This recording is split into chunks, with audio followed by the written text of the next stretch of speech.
Maligayang pagdating sa aming channel, mga kababayan at mga kaibigan. Habang nakasakay na ako sa eroplano para sa isang business trip, biglang naging itim ang screen ng aming home security camera, kaya't agad akong nagpasya na i-cancel ang ticket at bumalik. Sino ang mag-aakalang mahuhuli ko ang aking asawa na nanginginig, nakatayo sa harap ng nakasarang pintuan ng aming kwarto, at ang katotohanang nakita ko sa likod ng puwang ng aparador ang siyang nagpatibok ng aking puso nang walang tigil. Ang boses ng announcer sa Ninoy Aquino International Airport ay patuloy na umalingaw-ngaw, malamig at walang emosyon, hinahaluan ng ingay ng mga taong nagmamadaling makarating sa kanilang gate bago pa man lumuwas ang kanilang flight. Nakaupo ako sa mga upuan sa waiting area, hawak-hawak ang aking boarding pass para sa isang mahabang business trip, ngunit ang aking isipan ay wala sa biyaheng iyon. Nang walang malay, binuksan ko ang aking telepono at pinasok ang security camera app ng aming bahay para suriin kung maayos ang lahat. Gusto ko lang makita ang aming pusa na si Mumu sa huling pagkakataon bago bumiyahe.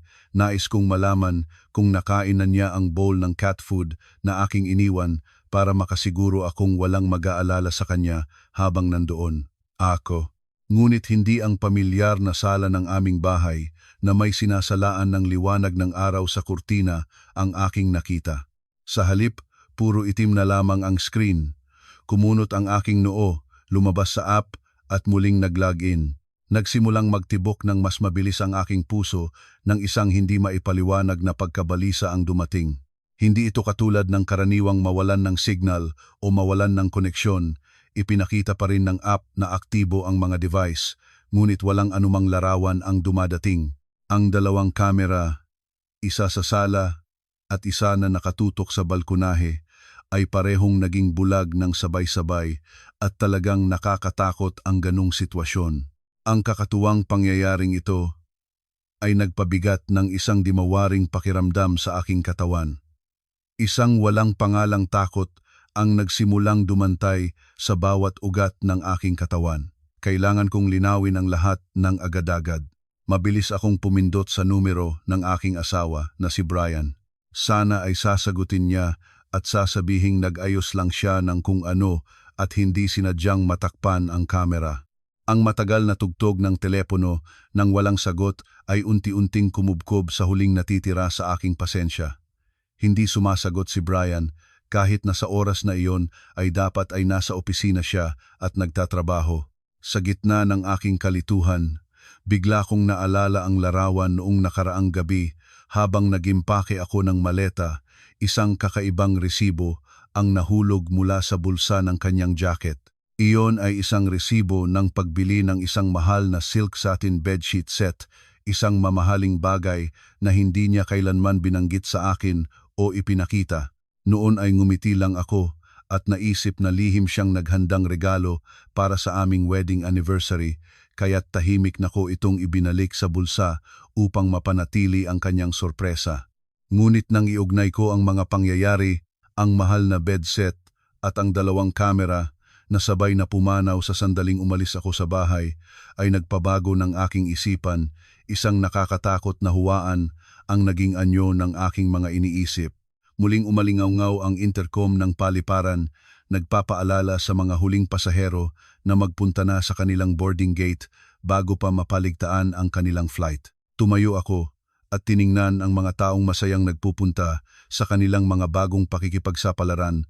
Pagkatapos ay muli kong tinignan ang aking telepono na puro itim pa rin ang screen, isang itim na puno ng kababalaghan at pangamba.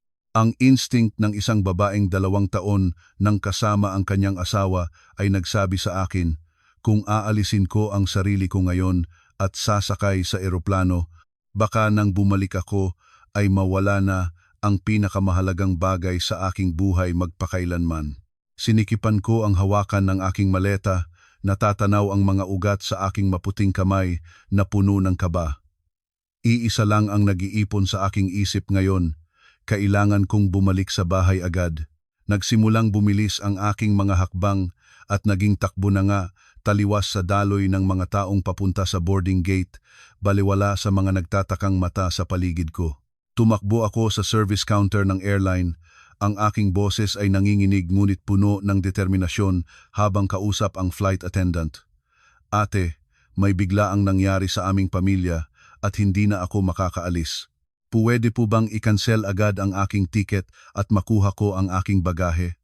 Tumingin sa akin ang flight attendant ng may gulat, pagkatapos ay mabilis na ginawa ang mga kinakailangang proseso. Habang nakatayo ako doon, ang malamig na pawis ay lumagos sa aking damit. Ang pagkaapoy ng aking pag-iisip ay tulad ng apoy na sumusunog sa aking puso. Bawat segundo na lumilipas ay tila isang buong siglo ng pahirap. Umasa akong ang lahat ng aking hinala ay labis-labis na pag-aalala lamang ng aking sarili. Ngunit ang katahimikan mula kay Brian at ang kadiliman sa kamera ay nagsasabi ng kabaligtaran. Pagkatapos makumpleto ang proseso, hinila ko ang aking maleta at tumakbong diretso sa labas ng terminal para kumuha ng taxi. Lumuluhog na sana ay may pakpak akong lumabas para makarating sa bahay ng isang kisap mata lamang. Mas lumago pa ang aking hinala nang ang fire alarm system ay nagpadala ng isang kakaibang notifikasyon. Ang smoke sensor sa kwarto ay inalis mano-mano nang sabay sa security camera system. May isa sa aming bahay at sinisikap ng taong iyon na burahin ang lahat ng bakas ng kanilang presensya sa pamamagitan ng isang maingat at malupit na paghahanda. Sinubukan kong payapain ang aking sarili. Baka si Brian ay napagod at nag-absent para makatulog ng konti sa bahay at ayaw niyang may makaabala sa kanya. Ngunit bakit niya kailangang patayin ang lahat ng security device? Para ma-confirm ang aking hinala, pinindot ko ang numero ng opisina ng aming kumpanya. Pinigilan ang aking sariling magsalita ng mahinahon. Nang makausap ko ang accounting staff na matagal na naming kakilala, marahang tinanong ko siya sa telepono, "Ate, gusto ko sanang magpadala ng pagkain para kay Brian sa opisina. Nandoon ba siya ngayon?" Mula sa kabilang dulo ng linya, ang boses ng accounting staff ay nagsalita ng may gulat at katapatan. "Uy, Christina, nag-leave si Brian ngayon ng buong araw para samahan ka daw sa doktor. Hindi ba sinabi sa'yo?" Ang mga salitang iyon ay parang kidlat na tumalab sa aking tainga at natigilan ako ng ilang segundo para bang bumabagsak ang buong mundo sa paligid ko. Ginamit ni Brian ang aking pangalan bilang dahilan para dayain ang kumpanya, para lumikha ng isang walang bakas na libreng oras para sa kanyang sarili habang pagsisikapan ko ang aming karaniwang kinabukasan. Ibinaba ko ang telepono. Ang aking kamay ay nanginginig nang halos mabitawan ang telepono sa sahig ng taxi. Luha ang akmang magbuhos, ngunit pinigilan ko ang sarili ko dahil ayaw kong magpakita ng kahinaan. Ngayon ay binuksan ko ang kasaysayan ng doorbell camera. Ito ang kaisa-isang device na gumagamit ng baterya at sariling memorya, kaya malamang na hindi ito napansin ng may kagagawan at hindi na disconnect. Sa video na naitala noong 11:30 ng umaga, isang babaeng may payat na katawan, nakasuot ng flowery na dress, ay nakatayo mismo sa harapan ng aming pintuan. Suot niya ang shades na nakatakip sa kalahati ng kanyang mukha, ngunit nalalantad pa rin ang kanyang mapagmataas na ngiti. Sa kanyang balikat ay isang branded bag, malamang na binili gamit ang pera na matagal na naming ipinundar. Walang alinlangan na pinasok niya ang PIN code at pumasok sa loob ng bahay. Para bang siya talaga ang tunay na may-ari ng lugar na iyon, walang kahit anumang pag-aalangan o takot. Sumiklab ang aking galit. Sinusunog nito ang huling katahimikan na natitira sa aking puso. Ngunit alam kong kailangan kong manatiling malinaw ang isip para hindi matrapik sa kanilang bitag. Hiniling ko sa taxi driver na pabilisin ang takbo. Pagkatapos ay sinabihan siya na huwag huminto sa pangunahing entrance ng kondominium, ngunit maglibot sa likod sa underground parking. Ayaw kong ang mga security guard o ang facial recognition system sa lobby ay mag-send ng notification na maligayang pagdating sa telepono ni Brian. Kailangan ko ang sorpresa. Kailangan kong personal na masaksihan ang marumit na katotohanang nagaganap sa likod ng pintuan para walang sinumang makapagalibi pa. Sa bawat palapag na inaakyat ng elevator, Isang beses na humihigpit ang aking puso para bang papasok ako sa isang labanan kung saan ang tagumpay ay nagdadala lamang ng sakit.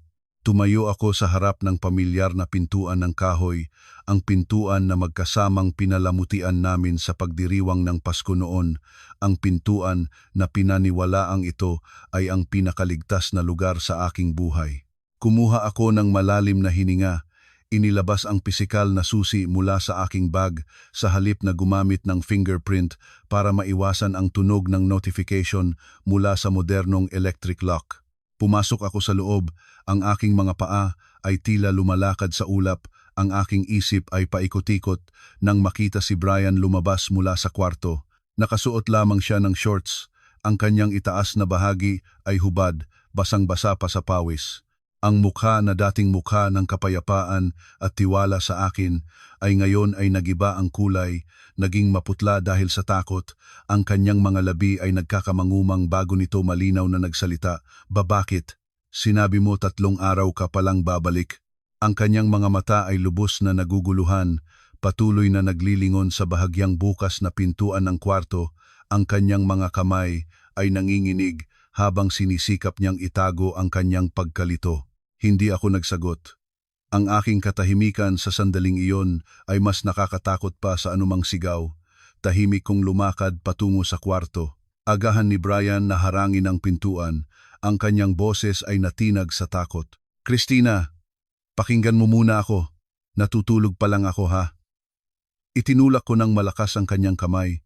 Isang lakas mula sa kung saan ay lumitaw na hindi kaya ng isang taong may kasalanan tulad niya na labanan. Pumasok ako sa kwarto na noon ay sagradong lugar ng aming mag-asawa. Ang unang nakita ko ay ang gintong silk satin bedsheet set na bagong-bago. Ito mismo ang nasa resibo noong isang gabi at ngayon ay nadurog na at gulo-gulo sa mahinang liwanag ng bedside lamp. Tumigil ako sa gitna ng kwarto, tumingin sa malaking aparador na mula sa kisame hanggang sahig na personal ko itong pinili noong una kaming lumipat dito.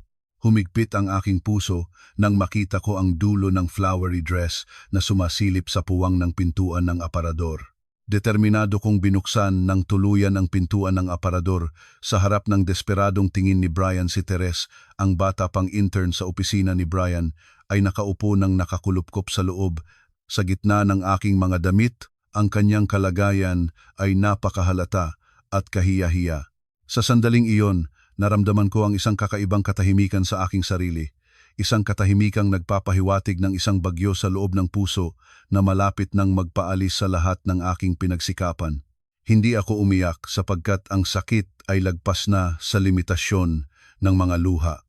Naramdaman ko lamang ang pagsuya at mapait na kabiguan sa lalaking nakatayo noon sa aking harapan. Ang katotohanang lumabas sa puwang ng aparador. Ito ay walangawang masakit at mas masakit pa kaysa sa anumang pelikula na aking pinanood na nagpahinto sa akin ng anupat na wala ang aking pakiramdam ng oras. Tiningnan ko si Teres at pagkatapos ay tiningnan si Brian at napagtanto na ang bahay na ito ay hindi naligtas na daungan, naging eksena na ito ng isang pagpatay ng tiwala. Walang isang salitang sigaw, walang anumang kahiyahiyang gulo ang nangyari. Tahimik ko lamang kinuha ang lumang telepono mula sa aking bag, ayon ang video recording mode, at sinimulan ang pagtatala ng buong eksena.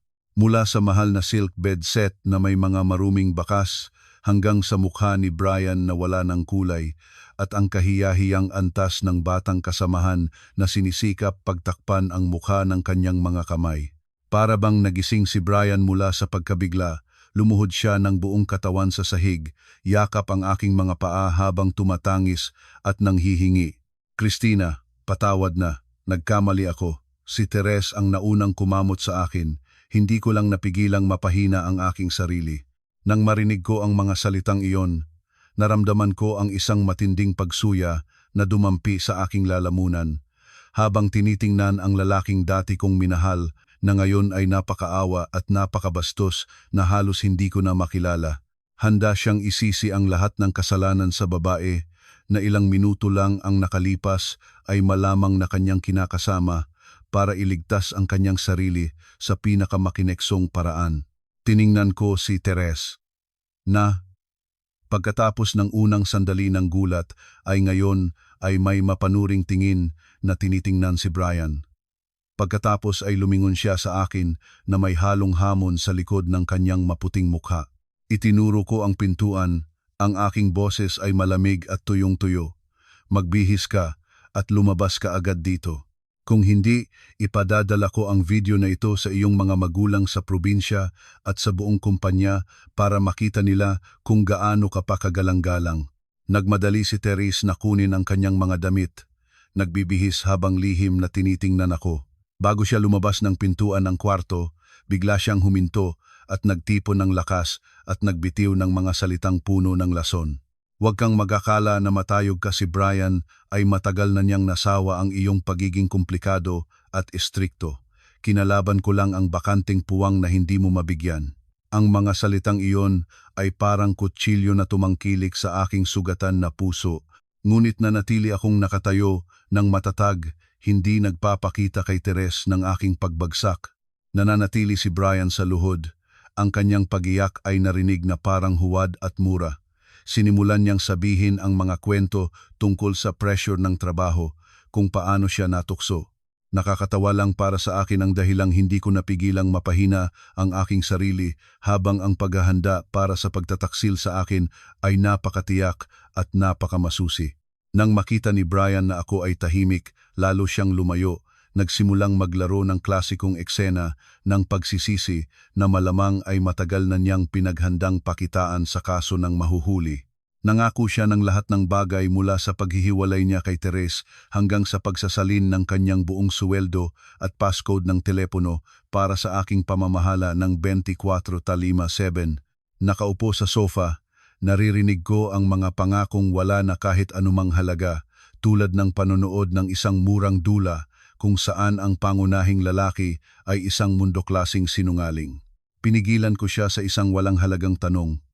Paano naman ang 2 kamera sa bahay?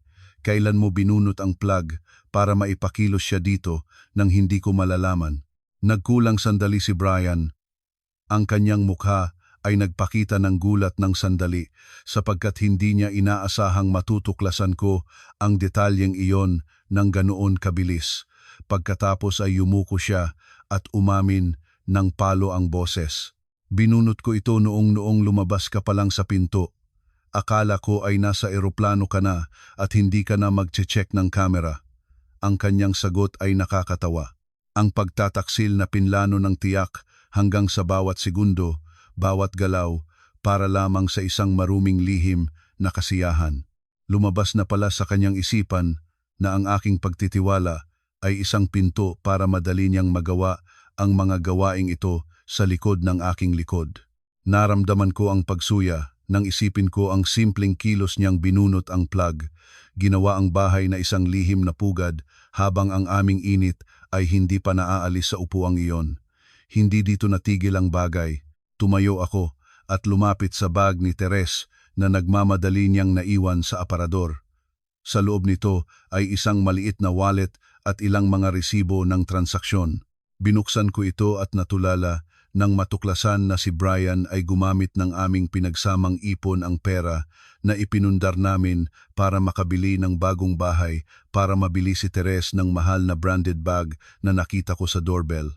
Kamera. Iyon ang perang tipid-tipid ko mula sa bawat sweldo, pinigil ang pagkain at pamimili para lang maging mas maayos ang aming buhay at siya ay sinanay na niya ang ibang tao gamit ang perang iyon nang walang kahit anumang pag-aalala. Ang pagtataksil sa damdamin ay masakit na, ngunit ang pagtataksil sa tiwala at pinagsanib na sakripisyo sa pananalapi ay nagpaalab sa akin ng hindi mabilang na beses pa. Lumapit si Brian para hawakan ang aking kamay, ngunit dumulot ang aking kasuklaman at lumayo ako. Tinitingnan siya ng isang tingin na puno ng pagkakalayo at lamig na para bang tinitingnan ko ang isang ganap na estranyo. Patuloy pa rin siyang nagdadagdami ng dahilan, sinasabing dahil ang aming buhay bilang mag-asawa ay masyadong tahimik at walang kulay, kaya't naghanap siya ng bagong karanasan para balanseng ang sarili. Narinig ko ang mga salitang iyon bilang kawalang tapang ng isang tao na hindi handang tanggapin ang responsibilidad para sa kanyang mga gawa at palaging naghahanap ng dahilan para isisi sa mga pangyayari o sa ibang tao. Bigla kong napagtanto na ang lalaking nakatayo sa harap ko ay hindi na si Brian na mapagpakumbaba at tapat na mahal ko noon. Ang ganitong murang eksena ng paghingi ng paumanhin ay lalong nagbubunyag ng kanyang sakim at makasariling kalikasan na nagpapaliwanag sa akin na ang aming ugnayan ay talagang naputol na. Ang gabing iyon para sa akin ay walang katapusang gabi. Pinalayas ko si Brian papunta sa sala para matulog doon at sinara ng malakas ang pintuan ng kwarto, nag-iisa na kinakaharap ang kadiliman at kalungkutan. Hindi ako makapagpiklab ng mata sapagkat sa tuwing isasara ko ang mga ito, ang larawang iyon ng flowery dress na sumasilip mula sa puwang ng aparador ay lilitaw tulad ng isang multo na gumagambala sa aking isipan. Yakap ko si Mumu, ang aming pusa, ang kanyang init ang tanging bagay na nagparamdam sa akin na nandoon pa rin ako sa gitna ng bahay na naging malamig at estranyo na. Tumingin ako sa paligid ng kwarto, sa bawat sulok ng dingding, sa bawat larawang nakabitin na aalala ko ang mga unang araw na pareho kaming nakipagpagod na manirahan sa lungsod nang walang hawak kundi isang puso at dalawang kamay. Naalala ko ang mga malamig na buwan sa Maynila. Dalawa kaming kumakain mula sa isang kahong noodles para makatipid para sa upa at para sa pangarap na magkaroon ng sariling tahanan sa lungsod na ito. Noon ay kahit mahirap, ang aking puso ay laging puno ng pag-asa at pagmamahal. Naniniwala ako na basta't magkasama at may pagkakaisa kami, malalampasan namin ang lahat. Ngunit ngayon, pagkatapos na makamit ang napangarap naming bahay at maging mas matatag ang aming buhay, pinili ni Brian na yumurak sa lahat ng pagsisikap at damdamang iyon. Habang naalala ko ang mga mahirap na araw, lalo pang humigpit ang aking puso sa sakit. Ngunit ang sakit na iyon ay siya ring nagpalakas at nagpaging mas malinaw ng aking isipan kaysa dati. Nauunawaan ko na kapag ang pagtataksil ay nangyari na sa inyong sariling kama, ang lahat ng kapatawaran ay nagiging isang uri ng sariling kapinsalaan para sa isang babae. Kung tatanggapin ko ang sitwasyon, mabubuhay ako ng walang hanggang alinlangan, kasagutan at obsesyon sa kung ano ang nangyari sa likod ng pintuan na iyon. Madaling araw ng sumunod na umaga nang ang mga unang sinag ng araw ay hindi pa sumasalain sa kurtina, nagising na ako sa isang kakaibang pagkalinaw ng isip. Tumingin ako sa sala sa pamamagitan ng puwang ng pintuan. Si Brian ay mahimbing pa ring natutulog sa sofa, ang kanyang paghinga ay matatag na para bang wala siyang kahit anumang pabigat ng kasalanan sa kanyang mga balikat. Sinimulan kong iimpake ang mga pinakamahalagang bagay ng aking buhay sa isang maliit na maleta at pagkatapos ay mabilis na nagmensahe kay Hana, ang tanging kaibigan na maaari kong pagkatiwalaan sa sandaling ito para humingi ng pansamantalang silid. Sumagot si Hana ng agad. Ang kanyang boses ay puno ng alalahanin at pagmamadali na humiling na pumunta na ako agad na nagbigay sa akin ng init sa puso sa gitna ng bagyo. Gayunpaman, hindi ko piniling umalis ng walang dala at sunukin tulad ng isang mahinang biktima, kundi nagpasya na magiwan ng unang aralin kay Brian. Binuksan ko ang banking app sa aking telepono, ginamit ang aking mga karapatang pangunahing card holder para pansamantalang ilock ang lahat ng supplementary credit card na ginagamit ni Brian sa ilalim ng aking pangalan. Gusto kong maranasan niya agad ang pakiramdam ng pagkakatali at kahirapan dahil ang lahat ng gastusin sa pamumuhay ay nakaasa sa aking kagandahang loob bilang asawa. Ang bawat binhasik ng sinumang tao ay aanihin din nila sa tamang bayad. Pagdating ko sa bahay ni Hana, ang lahat ng lakas at tatag na pilit kong itinaas ay biglang bumagsak. Lumuhod ako sa sahig, niyakap si Hana at umiyak ng malakas tulad ng isang bata na pinabayaan. Ang mga mapait na luha ay bumuhos ng walang tigil.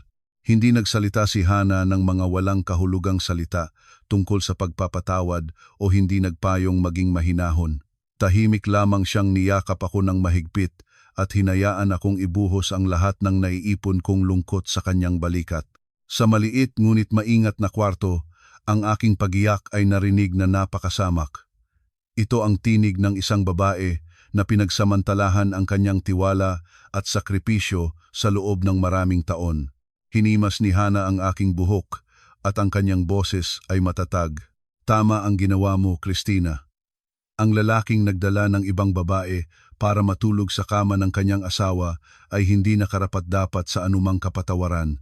Pagkatapos lumipas ang emosyon, pinunasan ko ang aking mga luha, umupo at harap sa malupit na katotohanan kasama ang napakahalaga na tulong ng aking matalik na kaibigan.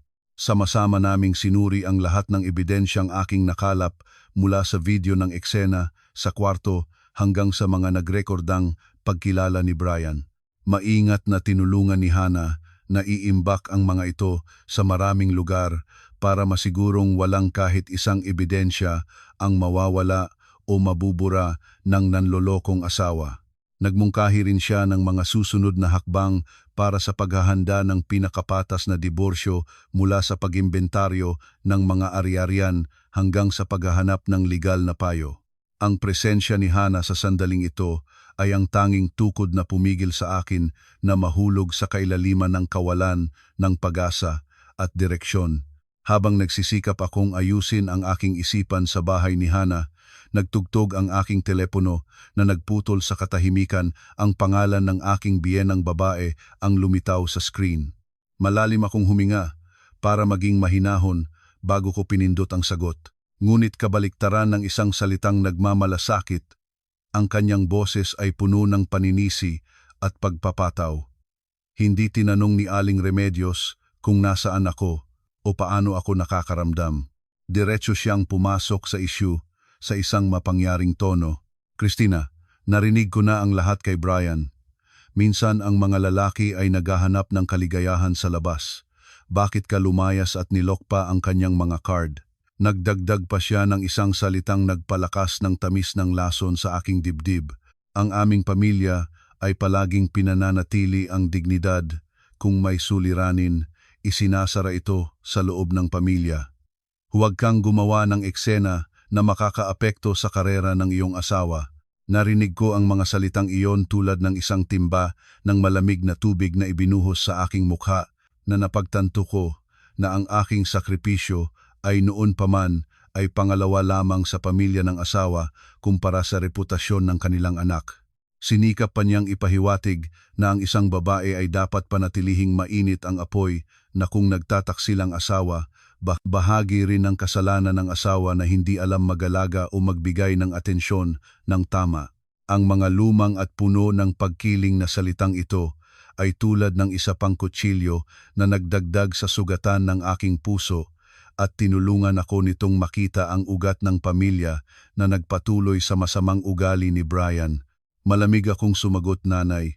Sa tingin ko ang aking karangalan ay kasing halaga ng karera ni Brian at hindi ako makapamuhay kasama ang isang tao na nagtataksil sa akin sa aming sariling tahanan. Ang biyenang babae ay tila hindi tinanggap ang aking matibay na saloobin. Nagsimula siyang magsalita ng malakas tungkol sa tungkulin at pagpapatawad ng isang mabuting asawa ayon sa kanyang paniniwala. Sinabi niya na ang aking paggawa ng malaking bagay ay pabubuntungan ang buong pamilya at dapat kong isipin ang kinabukasan ni Brian sa halip na maging makasarili sa aking personal na sakit. Ang kanyang mga salita ay lalo lamang nagpatibay ng aking determinasyong tapusin ang kasal na ito, sapagkat naunawaan ko na hindi ko makikita ang pag-unawa o katarungan sa isang kapaligiran na puno ng pagtatakip sa mga kasalanan ng lalaki. Napagtanto ko na ang lason ng puno ng masamang disposisyon na nagngangalang Brian ay pinalaki sa isang lupang puno ng pagkiling.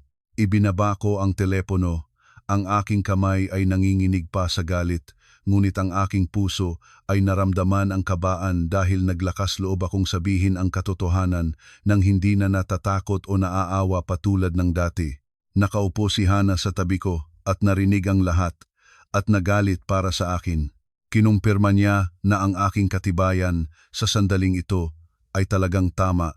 Ang tawag ng biyenang babae ay ang huling patak ng tubig na nagpalipas ng lahat ng pag-aalangan sa aking puso tungkol sa pagpapanatili ng isang huwad na masayang pamilya. Nauunawaan ko na kung mananatili ako, magiging alipin lamang ako ng mga pagkiling at pagkamakasarili ng pamilya ng asawa na nagnanais na ikandado ang aking sarili. Mula ngayon, mabubuhay ako para sa aking sarili, para sa aking karangalan, at walang sinuman ang may karapatang gamitin ang pangalan ng pamilya para manipulahin o yumurak sa aking kaligayahan muli. Ipinagkita ko sa abogado kong si Attorney Ramon ang aming sitwasyon at nagpasimula ng unang hakbang sa proseso ng pagtatapos sa masamang kasal na ito. Lumitaw si Brian na mukhang pagod at hampas lupa. Ang kanyang balbas ay hindi pa nakukuha at ang kanyang mga mata ay malalim ang lingid. Malamang ay hindi niya inaasahan na kikilos ako ng ganito kabilis at propesyonal. Pagkakita niya sa akin, halos lumapit na siya at manghawak ng aking kamay para ipagpatuloy ang lumang drama ng pamimiling tawad. Ngunit ang makapangyarihang presensya ni Attorney Ramon ay nagpigil sa kanya at umupo siya sa silya. Pinanatili ko ang aking mukha nang walang emosyon at malamig, itinulak ang draft na kasunduan sa diborsyo patungo sa kanya at hiningi niyang lagdaan ito para matapos ang lahat sa kapayapaan. Tiningnan ni Brian ang papel at biglang ganap na nagbago ang kanyang saloobin. Mula sa mapaghinig na mukha ay lumipat sa pagtanggi at pagbabanta nang makita niya ang mga probisyon ng paghahati ng ari-arian. Malakas niyang idineklara, "Huwag kang mangarap na makuha mo ang bahay na ito. Ito ay karaniwang ari-arian. Hindi ko pipirmahan kung palalayasin mo ako ng walang dala." Nang marinig ko ang mga salitang iyon, ngumiti lamang ako ng tahimik at binuksan ang aking tablet. Inilabas ang kopya ng audio recording ng gabi ng pangyayari at ang kasaysayan ng transaksyon ng aming pinagsamang pera na ginamit niya para mabili ang mga regalo para kay Therese. Si Attorney Ramon ay nagsalita rin ng matibay. Naniniguro na kung dadalhin ang kaso sa korte na may ganyang malinaw na ebidensya ng pangaapid, si Brian ang magiging malaking talo sa legal at personal na reputasyon. Tila na corner si Brian, ang kanyang paghinga ay naging mabilis habang kinakaharap ang mga walang makakalaban na ebidensya na aking maingat na inihanda. Hindi niya inaasahan na ang asawang noon ay mapagpakumbaba at sunod-sunuran ay magiging ganito kapalaki ng isipan at determinado hanggang sa punto na wala na siyang maatras. Tiningnan ko siya, ang aking boses ay mahinahon ngunit puno ng bigat. "Brian, hindi ko gustong gumawa ng eksena na mapahiya ka sa kumpanya, ngunit kung magpapatuloy ka sa pagtanggi, hindi ako mag-aalangan na ibunyag ang lahat." Ang katahimikan ay bumalabal sa opisina ng abogado, ang tunog lamang ng pag-ikot ng papel ni Attorney Ramon, ang gumagawa ng isang hindi nakikitang presyon na nagtatambak sa mga balikat ng isang tao na puno ng kasalanan. Sa pagtatapos ng pagtitipon, hindi pa rin pumirma si Brian, ngunit ang kanyang saloobin ay hindi nakasinlakas ng simula. Lumabas siya sa opisina ng nakayukong ulo dahil sa kahihiyan at takot. Pinanoorin ko ang kanyang papalayong likod, naramdaman ang isang malalim na awa para sa isang tao na pinasira ang kanyang sariling kaligayahan alang-alang sa pinakamababaw na pagnanasa. Lumingon si Attorney Ramon sa akin at nagpagaling. Sinabi na, "Magaling ka at manatiling matibay sa landas na pinili mo sapagkat ang katarungan ay laging nasa tabi ng tama." Lumabas ako sa opisina, huminga ng sariwang hangin ng lungsod, na naramdamang bawat hakbang ko ay papalapit sa liwanag ng kalayaan. Ang humaharap na ito ay nagturo sa akin na ang lakas ng isip at katalinuhan lamang ang makakapagprotekta sa atin mula sa mga nanloloko at mapagkanulo. Pagkatapos ng mga unang araw ng bagyo, nagsimula akong bumalik sa ritmo ng opisina para hanapin ang kapanatagan sa trabaho. Ngunit ang batas ng sanhi at bunga sa mundo ay kadalasang mas maaga pang dumarating kaysa sa inaasahan ng tao, lalo na para sa mga nagtatayo ng kaligayahan sa sakit ng iba. Isang umaga, ang buong opisina ay nagkaingay dahil sa isang kaguluhang nangyari sa lobby ng katrabahong building. Lumabas na si Therese ay hindi lamang nagpapalit-palit kay Brian, kundi lihim na nag-flirt pa rin sa isang iba pang mayasawang opisyal. Ang asawa ng lalaking iyon isang makapangyarihan at mainit na babae, ay walang alinlangan na hinubad ang mukha ni Teres sa harap ng madla. Si Teres ay nahuli at nahiya sa harap ng maraming tao. Ang mga larawan at video ng insidente ay kumalat sa social media ng napakabilis. Dahil si Teres ay intern na personal na pinamamahalaan at dinala ni Brian, ang reputasyon niya sa kumpanya ay lubos na naapektuhan. Ang pamunuan ay nagsimulang magduda sa kalinisang puri ni Brian, lalo na nang may mga tsismis na nagtatago siyang nagpoprotekta sa kanyang manliligaw sa trabaho.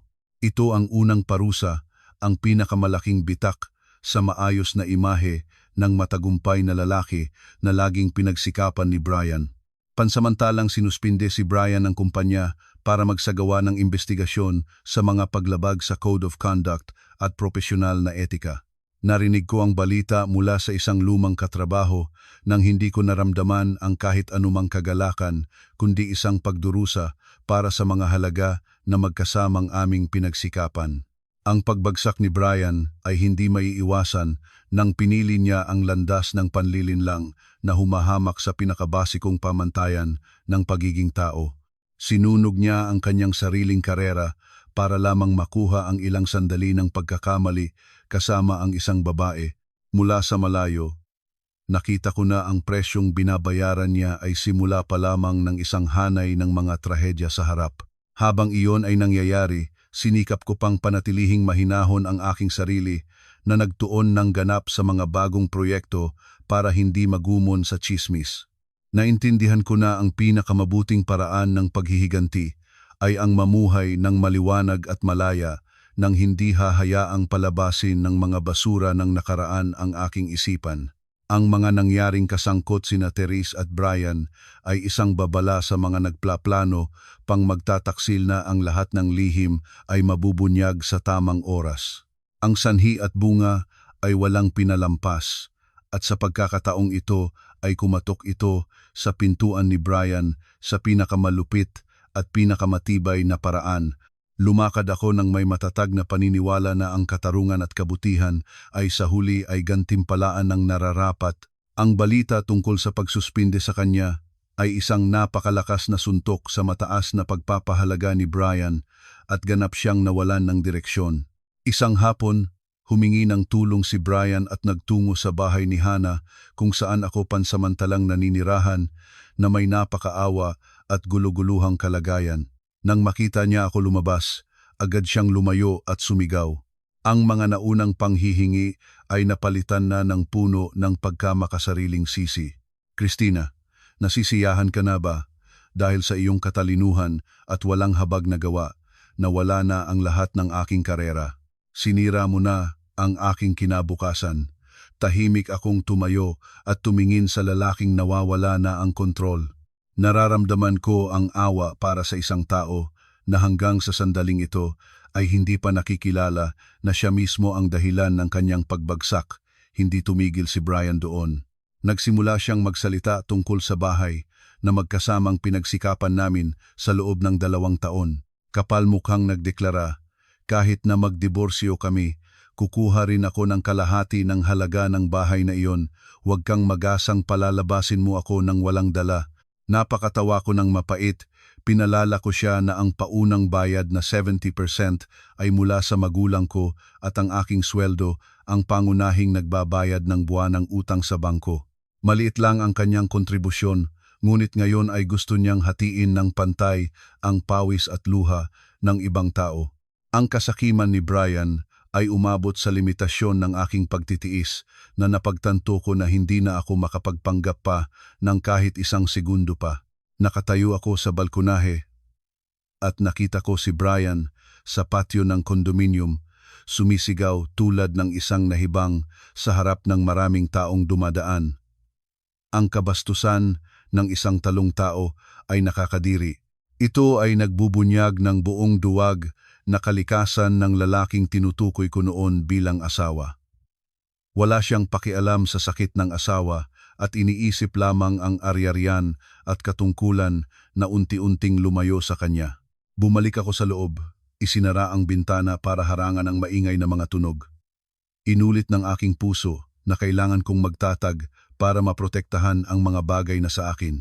Bawat banta ni Brian ay nagpapatibay lamang ng aking determinasyon na ang diborsiyo ang tangi at tamang kalayaan. Sa puntong ito ay lumapit si Hannah, kinuha ang aking kamay nang may alalahanin at nagtanong kung dapat bang tumawag ng gwardiya.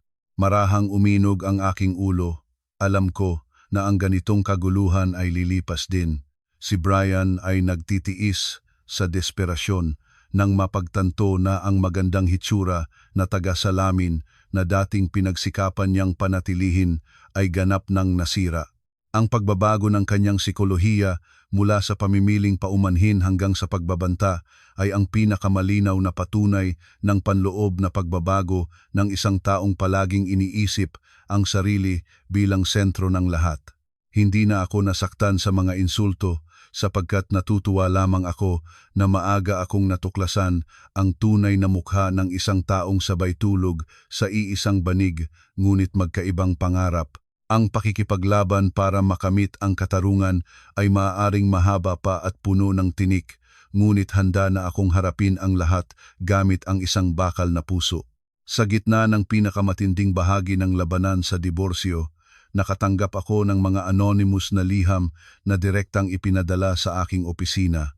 Ang mga simpleng kayumangging sobre ay naglalaman ng mga kopya ng mga dokumento tungkol sa pinansyal na panloloko ni Brian sa kanyang nakaraang kumpanya noong maraming taon na ang nakakalipas. May isang tao na tahimik na nagmamanman at tila nais ding ibagsak si Brian sa pamamagitan ng mga itim na mantsa ng nakaraan na maingat niyang itinago.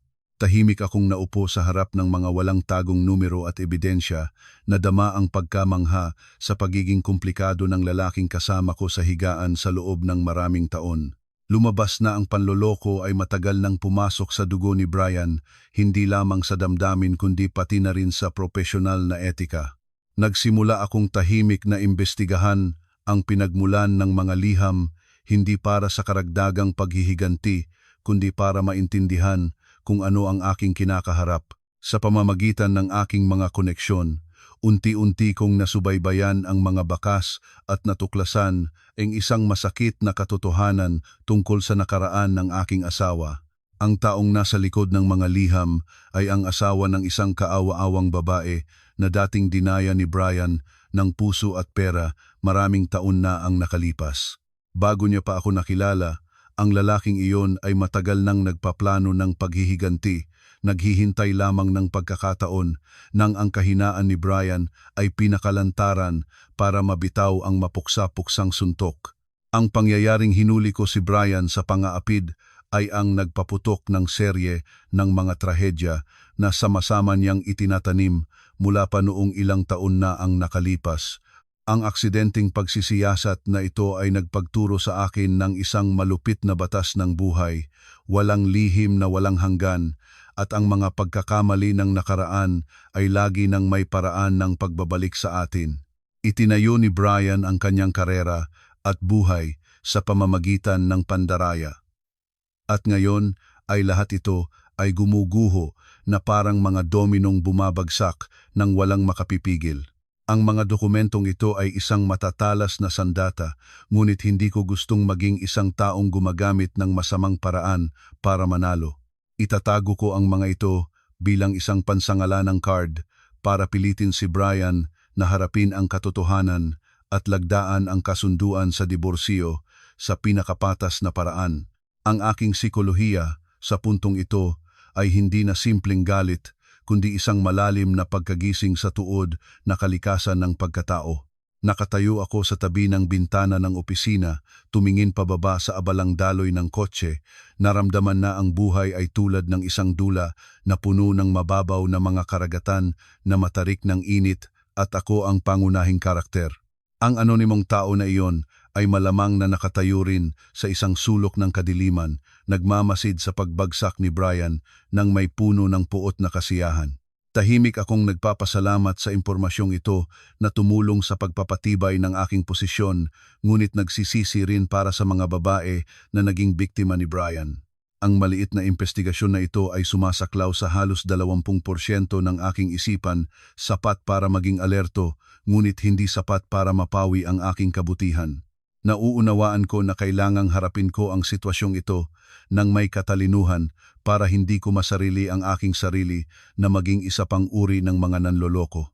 Sa ilalim ng masusing gabay ni Attorney Ramon, sinimulan ko ang pagkolekta ng lahat ng legal na ebidensya para maprotektahan ang karapatan sa pagmamayari ng aming bahay, ang pinakamalaking ari-arian ng mag-asawa.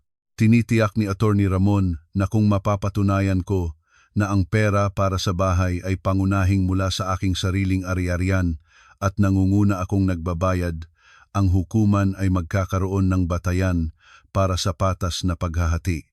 Nagpasya akong gumawa ng isang biyahe sa probinsya ng Gabirin para mahanap ang mga alaala at mahalagang ebidensya na matagal ko nang nakalimutan. Pagdating sa lumang bahay ng aking mga magulang, naramdaman ko ang pagkikipot ng puso ko habang tinitingnan ang nakayukong anyo ng aking amang nakaupo sa tabi ng halaman na may hawak na mainit na baso ng kape. Nag-aalangan akong ikwento ang nangyari, at ang aking ama ay wala kahit isang salita ng paninisi, tahimik na pumunta sa loob ng kwarto para hanapin ang isang matandang folder ng mga dokumentong kulay kayumanggi na sa panahon. Iyon ang isang kamay sulat na kasunduan noong araw nang ang aking mga magulang ay nagpasyang ibenta ang lupa na matagal nilang hawak sa probinsya at inilapat ang lahat ng pera para sa aking pagbibili ng bahay sa lungsod. Ang mga nakakulay na guhit ng sulat ngunit puno ng walang hanggang pagmamahal at sakripisyo ng buong buhay ng aking mga magulang para sa kanilang nag-iisang anak. Hawak ko ang papel sa aking mga kamay. Ang luha ay bumuhos sa ibabaw ng mga pading nagiba na ng kulay. Naramdaman ang bigat ng kabutihan na salungat sa kasamaan ng isang mapagkanulo. Bukod doon ay nakalap din ako ng mga bank statement na nagpapakita na ang aking buwanang sweldo ay ginagamit para sa punong utang at interes, habang ang pera ni Brian ay para lamang sa kanyang personal na paggastos. Ang malamig na mga numero sa sandaling ito ay naging matapang na boses na nagpoprotekta sa akin mula sa walang hanggang kasakiman ng dating asawa. Ang pagkakaiba sa pagitan ng marangal na kahirapan sa probinsya at ng huwad na karangyaan sa lungsod ay nagpapaisip sa akin tungkol sa tunay na halaga ng buhay. Ginugol ng aking mga magulang ang kanilang buong buhay para maipon, umaasang ang aking mga anak ay magkaroon ng matibay na tahanan, at si Brian ay walang habag na nagdala ng ibang babae sa lugar na iyon para magnegosyo ng kanilang mga katawan. Bumalik ako sa lungsod nang may mas matibay na determinasyon kaysa dati. Ang mga ebidensyang ito ay gagawing napakamarupok ang posisyon ni Brian sa diborsyo. Pagkatapos ni Attorney Ramon na suriin ang mga dokumento, tumango siya ng puno ng tiwala. Sinabi na ito ang pinakamatibay na batayan para kumbinsihin ang hukuman. Napagtanto ko na sa pinakamahirap na oras, ang pamilya at transparency sa pananalapi ang tanging kaligtasan para sa isang babae na makatakas sa mga bitag ng pagmamanipula. Nagsimulang maramdaman ko ang isang matibay na pagbabago ng psikolohiya sa aking sarili mula sa isang asawang sunod-sunuran hanggang sa isang babaeng matalino at nakakaalam kung paano gamitin ang batas para ipaglaban ang katarungan. Ang mga pakana ni Brian para agawin ang ari-arian ngayon ay kinakaharap ng isang pader ng ebidensya na hindi maaaring matanggal. Hindi na ako natatakot sa kanyang mga banta, sapagkat alam ko na hawak ko ang katotohanan at ganap na suporta ng katarungan. Ang paglalakbay para mabawi ang karapatan ay hindi lamang para sa pera, kundi para patunayan ang halaga ng pagsisikap at dignidad ng isang tao. Bawat hakbang sa sandaling ito ay maingat na pinlano para matanggap ng mapagkanulo na ang kasakiman ay palaging nagbabayad ng kahihiyang walang hawak. Pagkatapos ng mga araw ng paglaban sa legal, tila napagtanto ni Brian na ang paggamit ng rason o pagbabanta ay wala ng bisa sa akin. Nagsimula siyang lumipat sa huling psikolohikal na pakana, isang gawa na sa tingin niya ay magpapaluhod sa kahit na sinong babae. Isang mahabang gabi, Nakatanggap ako ng tawag mula sa numero ni Brian, ngunit ang nasa kabilang dulo ng linya ay ang boses ng isang karaniwang kaibigan na nagmamadaling abisuhan na si Brian ay uminom ng gamot para magpakamatay dahil sa matinding kawalan ng pag-asa. Nang marinig ko ang mga salitang nagpapakamatay, ang aking puso ay humigpit sa instinto. Ang lahat ng galit ay pansamantalang nagbigay daan sa alalahanin para sa isang buhay ng tao. Nagmadali akong pumunta sa aming dating kondominium, ang lugar na noon ay tinawag naming tahanan ng may nababagabag at puno ng sariling sisi na damdamin. Ngunit nang buksan ko ang pintuan at pumasok, hindi eksena ng kalungkutan ang aking nakita kundi si Brian na nakaupo at nakikiinom ng serbesa kasama ang ilang mga kaibigan. Nagtitawanan sila at nag-uusap ng maingay. Walang kahit anumang tanda ng isang taong kamakailan lamang ay nakaranas ng buhay o kamatayan. Nang makita niya akong lumabas na maputla ang mukha, walang kahiyang lumingon si Brian sa kanyang mga kaibigan at nagwika, "Nakita ba ninyo?" Sinabi ko na kahit gaano katalino ang isang babae, mabilis pa ring lumambot ang puso at madaling kontrolin. Ang mga salitang iyon ay tulad ng isang tampal mula sa langit, nagalisin ng huling kahit na anong respeto at alalahanin na natitira pa sa akin para sa lalaking ito. Lumabas na pala na ang buhay niya mismo ay ginagamit niya bilang laruan, bilang instrumento para manipulahin at subukan ang damdamin ng kanyang asawa. Tahimik akong nakatayo at tumingin sa kanya, naramdaman ang pagsuya na umabot sa sukdulan, isang pagsuya para sa isang personalidad na ganap ng nabulok. Wala akong sinabi kahit isang salita, hindi rin sumigaw o umiyak. Tahimik lamang na lumiko at lumabas ng bahay na iyon, ang puso ay malamig na parang mga abo. Ang masamang dula na ito ay tumulong sa akin na maintindihan na para sa isang taong humahawak ng walang respeto sa kanyang sariling karangalan at buhay, ang lahat ng pagsisikap na iligtas siya ay walang saysay.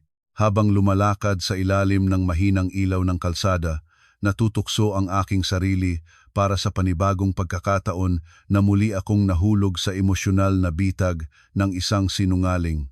Ang huling paggalang na natitira para sa dating asawa ay tuluyang namatay sa aking puso, walang kahit anumang naiwang ugnayan o pangangarap. Ang batas ng sanhi at bunga ay tunay na tapat.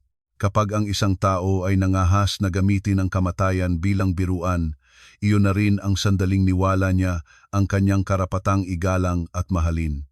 Malalim na huminga ako, naramdaman na ako ay mas matatag kaysa dati sapagkat alam ko na mula ngayon, walang kahit anong pakana ng lalaking iyon ang makakaabot sa aking puso. Ang aking buhay ay wala ng lugar para sa murang dula, at ang nagpapakitang pangunahing tauhan doon ay kailangang mag-perform ng mag-isa sa kanyang kalungkutan at kahihiyan. Ang aming diborsyo ay hindi na nananatiling maliit na lihim sa pagitan ng dalawa, kundi naging mainit na paksa ng tsismis ng mga kapitbahay at mga kakilala. Ang lungsod ay mukhang abalang-abala ngunit ang mga dila ng mga tao ay maaari ding maging matalas tulad ng kutsilyo, lalo na kapag nagsasalita sila tungkol sa isang kuwentong hindi nila lubos na naiintindihan. May mga taong nanunudyo ng diretso sa aking mukha na sinasabi, "Siguro kasi masyadong masipag ka at trabaho lang ang iniisip mo, kaya ang asawa mo ay naghanap na ng iba."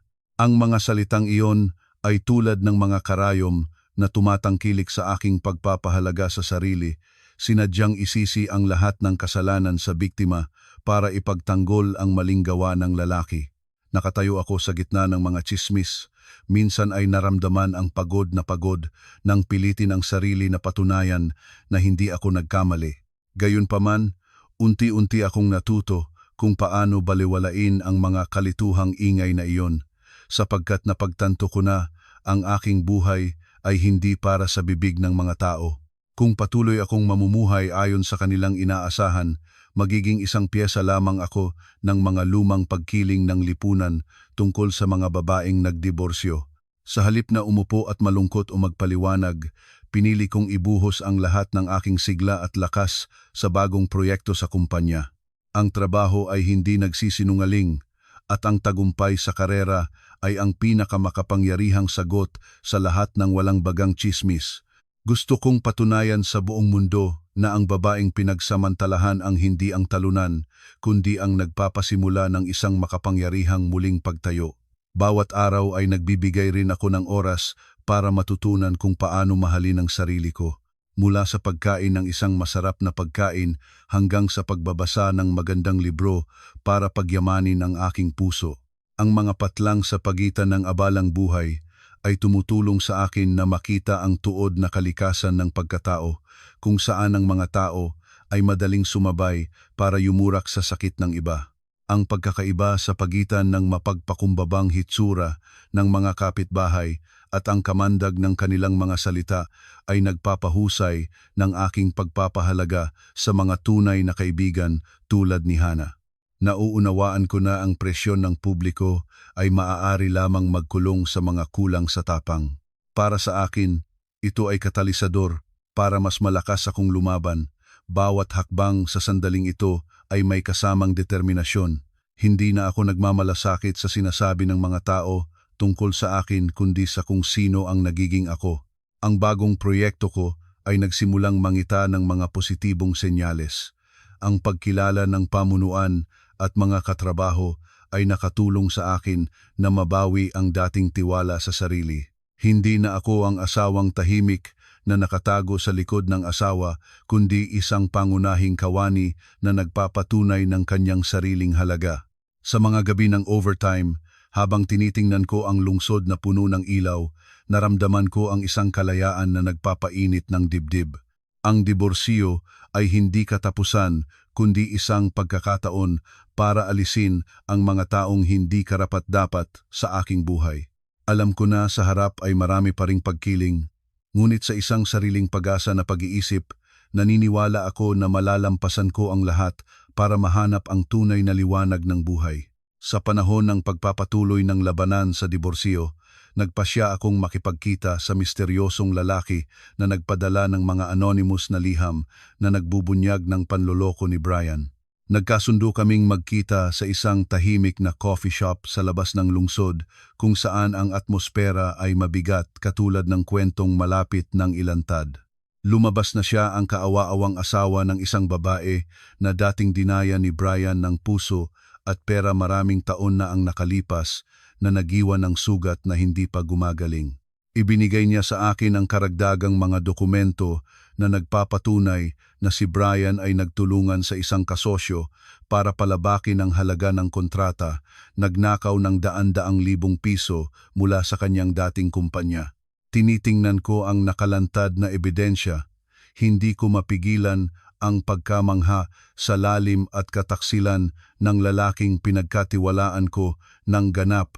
Tiningnan ako ng lalaking iyon nang may mga matang puno ng puot at halong pakikiramay. Sinabi niya, "Hindi ko kailangan ng pera, gusto ko lamang makita ang sinungaling na iyon na magbayad para sa lahat ng ginawa niya." Nagpalitan kami ng impormasyon at napagtanto ko na ito ang huling card para tapusin ang kasalukuyang laban ni Brian sa paghahati ng ari-arian. Gayunpaman, hindi ko gustong maging isang taong gumagamit ng masamang paraan para manalo. Pipiliin ko ang mas matalinong paraan gamit ang mga ito bilang presyon para pilitin si Brian na harapin ang katotohanan at lagdaan ang kasunduan sa diborsiyo na pabor sa akin. Gusto kong maunawaan niya na ang lahat ng masamang gawa sa nakaraan ay mag-iiwan ng bakas at ngayon ang araw na kailangan niyang linisin ang kanyang sariling gulo. Muling ipinagpulong si Brian sa opisina ni Attorney Ramon, ngunit ngayon ay may isang ganap na nakakayapak at malamig na pag-iisip kaysa dati.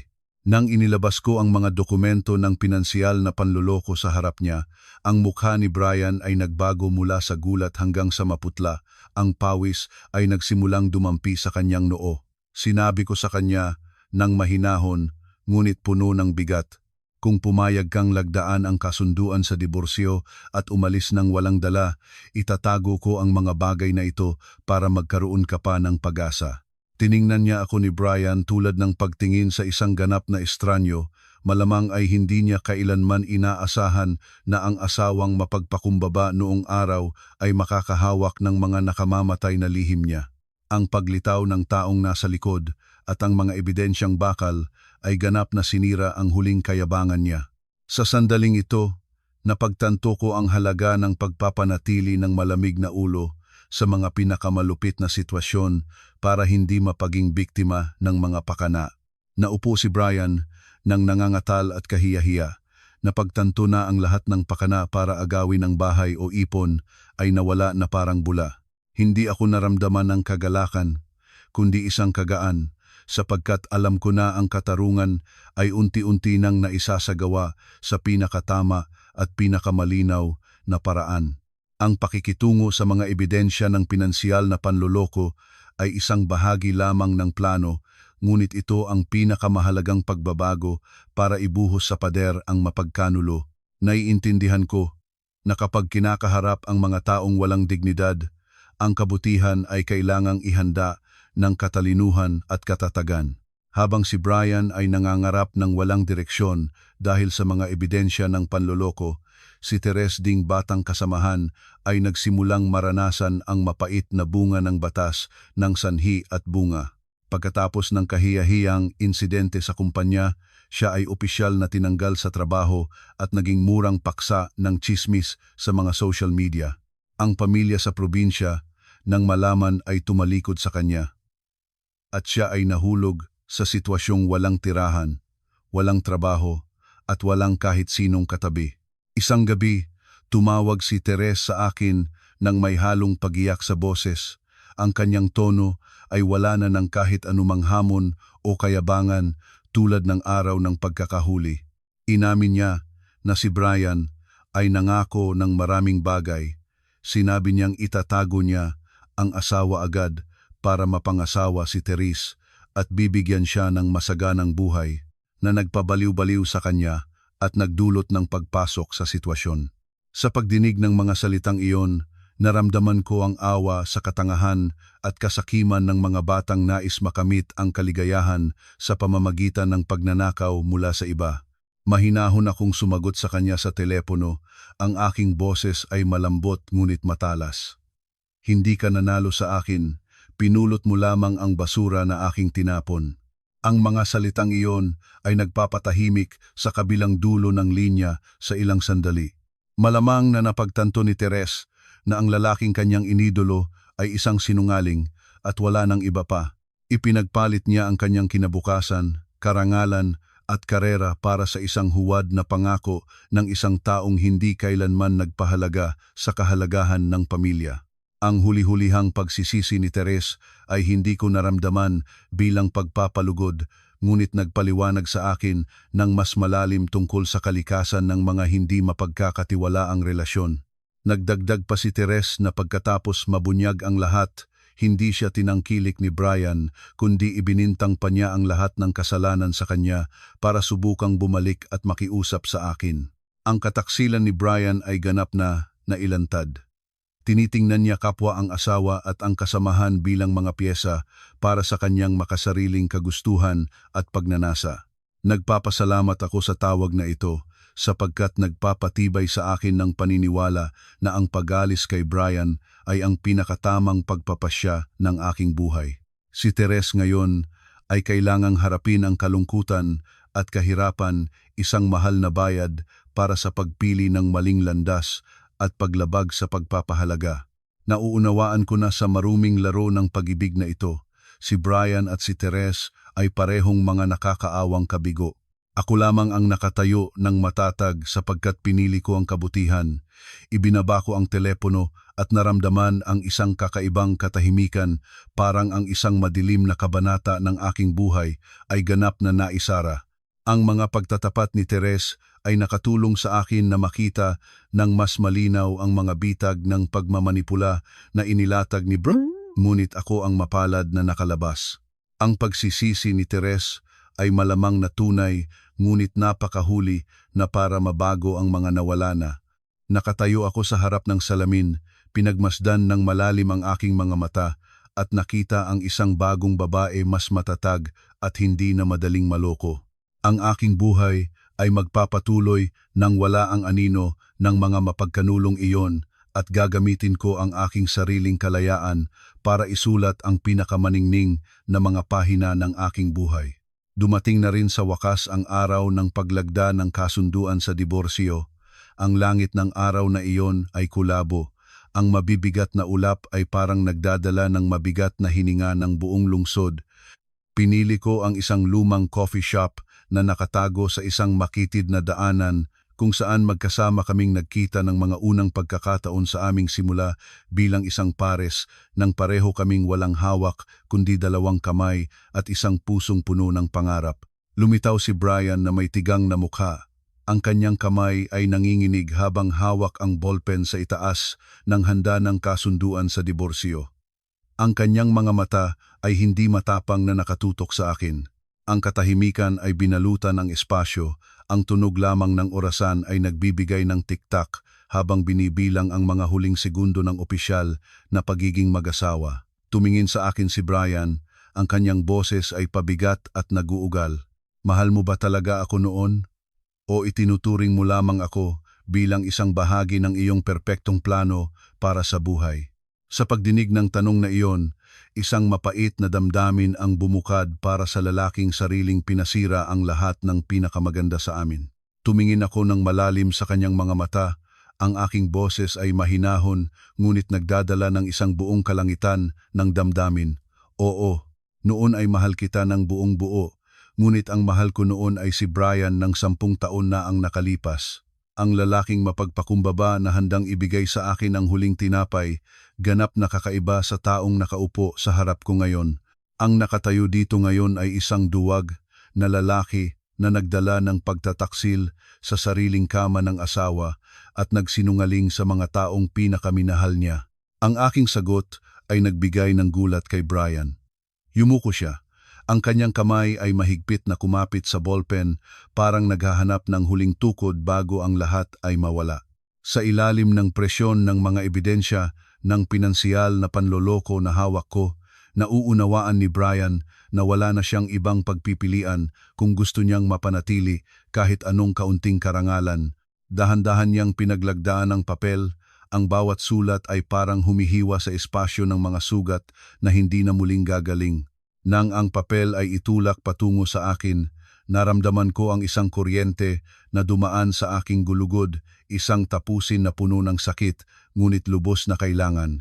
10 taon ng kabataan, 10 taon ng pagmamahal at sakripisyo, ngayon ay naipundar sa iisang lagda ng kapalaran sa isang piraso ng papel na walang buhay. Kinuha ko ang folder ng mga dokumento, tumayo nang hindi isang beses man lumingon, iniwan si Brian na nakaupo doon kasama ang guho ng kanyang sariling buhay. Paglabas ko sa coffee shop, ang ambon ay nagsimulang umulan, tumagos sa balat ang lamig ng isang taglamig na malapit nang dumating sa aking puso. Malalim akong huminga, naramdaman ang kagaan na sumusolong sa bawat sel, kahit pa ang puso ay may mga puwang na napakaluwang at nakakakilig. Ang diborsyo ay hindi tagumpay, ngunit ito ang tanging paraan para maibalik ko ang karapatang igalang at mabuhay ng tapat sa aking sarili. Ang mga pangakong binibigkas noon ay natunaw sa hangin na nagiwan lamang ng isang mahal na aralin tungkol sa kalikasan ng tao at tuod na pagtataksil. Hawak ko ang desisyon ng hukuman para sa diborsyo. Nakatayo sa patio ng korte, naramdaman ang opisyal na pagtatapos ng isang kabanatang puno ng bagyo. Ang unang naramdaman ko ay hindi tagumpay o kasiyahan, kundi isang malawak na kawalan na pumalibot sa aking puso. Hindi ako umiyak, sapagkat tila ang luha ay natuyo, pagkatapos ng mga mapuputing gabi ng pagdurusa at mga mapanganib na harap-hapan sa mapagkanulo. Ang desisyon sa diborsyo ay isang kalayaan, ngunit ito rin ay tulad ng pagputol ng isang bahagi ng katawan na nabubulok masakit, ngunit tanging paraan para mapanatili ang buhay.